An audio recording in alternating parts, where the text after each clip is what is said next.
ఓం మహాగణాధిపతయే నమః. ఓం గురుభ్యో నమః. ఓం శ్రీమాత్రే నమః. పరమేశ్వర స్వరూపమైనటువంటి జ్యోతిష, వాస్తు మరియు ఇతర అనేకమైనటువంటి శాస్త్రములను మనకు అందించినటువంటి మహర్షులకి నమస్కారం. హయగ్రీవ హయగ్రీవ హయగ్రీవేతి యో వదేత్ తస్య నిస్సరతే వాణి జహ్నుకన్యా ప్రవాహవత్. అరుణాం కరుణాతరంగితాక్షీం ధృతపాశాంకుశపుష్పబాణచాపాం అనిమాదిభిరావృతాం మయూకైః అహమిత్యేవ విభావయే భవానీం. శ్రీమాత్రే నమః. ప్రేక్షకులకి ఆ లలితాంబిక అమ్మవారి యొక్క అనుగ్రహం పరిపూర్ణంగా కలగాలని మనస్ఫూర్తిగా కోరుకుంటూ మనం ఈరోజు చెప్పుకోబోయేటువంటి టాపిక్ ఏమిటి అని చెప్పి చూసుకున్నట్లయితే, మనము ఫిబ్రవరి మాసంలో ఏ లగ్నము వారికి, లగ్నం తెలియని వారు రాశి నుంచి చూసుకోండి, వారికి ఏ విషయాల్లో చాలా బాగుంది, ఏ విషయాల పట్ల కాస్త జాగ్రత్త వహించాలి, మరియు ఏ దేవత ఆరాధన చేసుకుంటే మంచిది అనేటువంటి విషయాలు చెప్తుంది నేనైనప్పటికీ కూడా చెప్పిస్తుంది సాక్షాత్ లలిత అమ్మవారిగా భావిస్తూ, అసలు ఈ గ్రహస్థితి ఎలా ఉంది ఈ నెల. మనకి వృషభ రాశిలో గురువు, మిథునంలో కుజుడు, అదేవిధంగా కన్యలో కేతువు, మీనంలో రాహువు, మన కుంభరాశిలో శని చంద్రులతో ఈ నెల ప్రారంభం అవుతుంది 1వ తేదీ నుంచి. మకర రాశిలో రవి బుధుల యొక్క సంచారం జరుగుతుంది. శుక్రుడు కూడా మనకి మీన రాశిలో ఉన్నాడు. అయితే ఈ యొక్క గ్రహస్థితి ఏదైతే ఉంటుందో, అంటే మకరం నుంచి కుంభం నుంచి మీనంలోకి ఈ ప్రయాణాలు అనేవి షష్టగ్రహ కూటమి కోసం వెళ్తుంటాయి. ఈ గ్రహాలన్నీ కూడా ఈ యొక్క గ్రహస్థితి ముఖ్యంగా ఏ లగ్నము వారికి ఎటువంటి మంచి ఫలితాలు ఇస్తుంది, ఏ జాగ్రత్తలు, ఏ దేవతారాధన అనేటువంటి మనం ఇప్పుడు తెలుసుకుందాం. కర్కాటక లగ్నము, కర్కాటక రాశి. కర్కాటకం వారికి కనుక చూసుకున్నట్లయితే ప్రస్తుతం మీకు మీ యొక్క రాశ్యాధిపతి 1, 2, 3, 4 తేదీల్లో శనితోని రాహుతో కలయికల్లో వెళ్తున్నాడు. కావున కాస్త నీటి ప్రదేశాలకు వెళ్ళినప్పుడు ఖచ్చితంగా జాగ్రత్తగా ఉండాలి.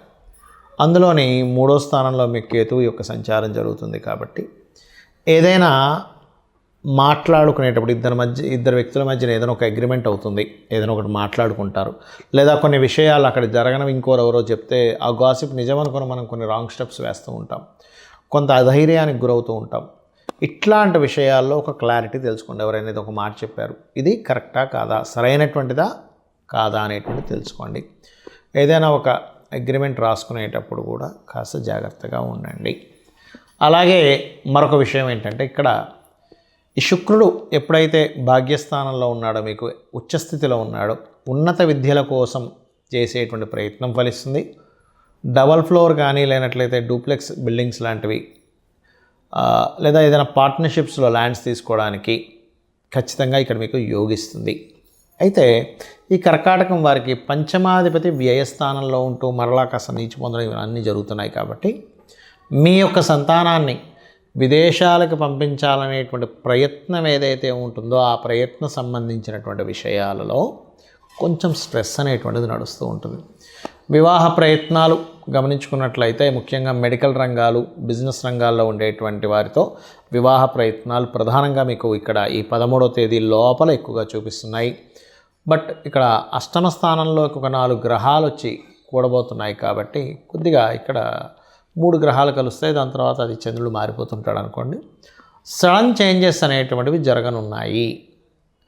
మరియు అదేవిధంగా చేస్తున్నటువంటి ఉద్యోగంలో మార్పులు అవతల వాళ్ళు మారుస్తారా, లేకపోతే మీ అందరూ మీరుగా వెళ్ళిపోతారా అంటే ఇట్స్ డిపెండ్ ఆన్ మీ పర్సనల్ చార్ట్లో ఉంటుంది. అయితే ఇక్కడ గమనించుకున్నట్లయితే ఈ 3వ స్థానంలో కేతు ఉన్నాడు. కాబట్టి ప్రత్యేకంగా మీరు ఏదైనా అగ్రిమెంట్స్, కాంట్రాక్ట్స్ చేసుకునేటప్పుడు కాస్త చూసుకొని చెయ్యండి. అన్నదమ్ములతోని, అక్క చెల్లెలతోని ఏదైనా మాట్లాడేటప్పుడు కానీ, ఫ్రెండ్స్తో ఏదైనా మాట అది వచ్చినప్పుడు, ఎవరితోనైనా మెయిల్స్ కానీ, వాట్సాప్లో ఏదైనా పంపించేటప్పుడు కానీ ఖచ్చితంగా జాగ్రత్తగా ఉండండి. అందులో ముఖ్యంగా 1, 2, 3, 4 తేదీలు 5వ తేదీ వరకు కూడా కాస్త నీటి ప్రదేశాలకు వెళ్ళినప్పుడు మాత్రం చాలా జాగ్రత్తగా ఉండండి. ముఖ్యంగా ఇక్కడ భాగ్యస్థానంలో మీకు రాహు యొక్క సంచారం జరుగుతుంది. కాబట్టి పితృదేవత తర్పణాలు, పితృదేవతలకు చేసేటువంటి విషయాల పట్ల కాస్త జాగ్రత్తగా ఉండాలి. ఇక తప్పదు. కొంతమందికి ఎలా ఉంటుందంటే ఎప్పటికప్పుడు కొత్త అగ్రిమెంట్స్ చేస్తుంటారు. కొంతమంది లాయర్లు ఉంటారు, ఎప్పటికప్పుడు కొత్త ఇవి తయారు చేసి సబ్మిట్ చేస్తూ ఉంటారు. లేకపోతే ఆయుర్వేద సంబంధించినటువంటి చికిత్స చేసే వాళ్ళు ఉంటారు. అటువంటి వారు ఖచ్చితంగా గణపతిని తలుచుకొని ఆ యొక్క విషయాల్లో ముందుకు వెళ్ళండి. ఇక మీరు చేయవలసిన దేవతారాధన సుబ్రహ్మణ్యేశ్వర స్వామి ఆరాధన చేయడం అన్ని విధాలా బాగుంటుంది. చాలామందికి ఎన్నో రెమెడీస్ చేస్తుంటారు. ఏ రెమెడీస్ చేస్తున్నా సరే అది ముందుకి కదిలినట్టే కదిలి ఆగిపోతూ ఉంటుంది. అది ఎందుకు అనేది అర్థం కాదు. దానికి కారణం మనం చూడండి, ఒక తలనొప్పి ఉంది మనకి. తలనొప్పికి సంబంధించినటువంటి ఔషధం టాబ్లెట్ వేసుకుంటేనే మనకు తగ్గుతుంది. కడుపు నొప్పికి ఒకటి, తలనొప్పికి ఒకటి, లేనట్లయితే అజీర్ణ వ్యాధి అయితే ఒకటి, జ్వరానికి అయితే ఒకటి, ఇంకో దానికి మనకి వైటమిన్స్ సంబంధించినవి ఎలా అయితే వేరువేరుగా ఉంటాయో, మొట్టమొదటిగా మనకున్న సమస్యని తీర్చడానికి ఏ గ్రహానికి చేసుకోవాలి, ఏ దేవతారాధన చేసుకోవాలని ముఖ్యంగా తెలుసుకోవాలి. మీరు ఇక్కడ పూజ చేసుకోవాలనగానే ఏదో లక్షలు వేలు ఖర్చు పెట్టేసి పెద్దగా చేస్తేనే భగవంతుడు అనుగ్రహిస్తాడు అనుకోవడం పూర్తిగా తప్పు. గుర్తుపెట్టుకోవాలి. మీరు ఇంట్లో చిన్నగా ఒక చిన్న గణపతి బొమ్మ పెట్టుకున్న, అమ్మవారిది ఏదైనా చిన్నది మీరు ఒక పటం పెట్టుకొని కూడా మీరు గనక భక్తి శ్రద్ధలతో ఎటువంటి ఫలాపేక్షరహితంగా, అంటే ఎటువంటి ఫలము ఆశించకుండా గనక భగవంతుడికి మీరు గనక చేయగలిగితే దానికి మించినటువంటిది మరొకటి లేదు. గుర్తుపెట్టుకోండి. అయితే ఇక్కడ ఒక్కొక్కరికి ఒక్కో సమస్య ఉంటుంది. మీకు సింపుల్గా మీ యొక్క జాతక చక్రంలో మీ గ్రహస్థితి మీకు చూసుకోవడం తెలియదు కాబట్టి, కొంతమందికి తెలిసి ఉంటుంది ఆస్ట్రాలజీ పరిచయం ఉన్నవారు, కొంతమందికి తెలియదు.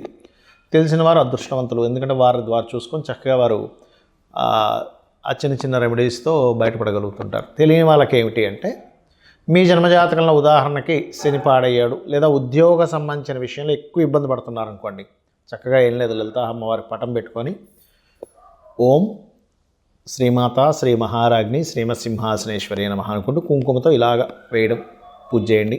ఒకసారి అనుకోవడం, ఓం శ్రీమాత శ్రీ మహారాజ్ని శ్రీమత్ సింహాసనేశ్వరి నమః అనుకోని కుంకుమ వేయండి, లేదా ఒక పుష్పం వేయండి, సరిపోతుంది.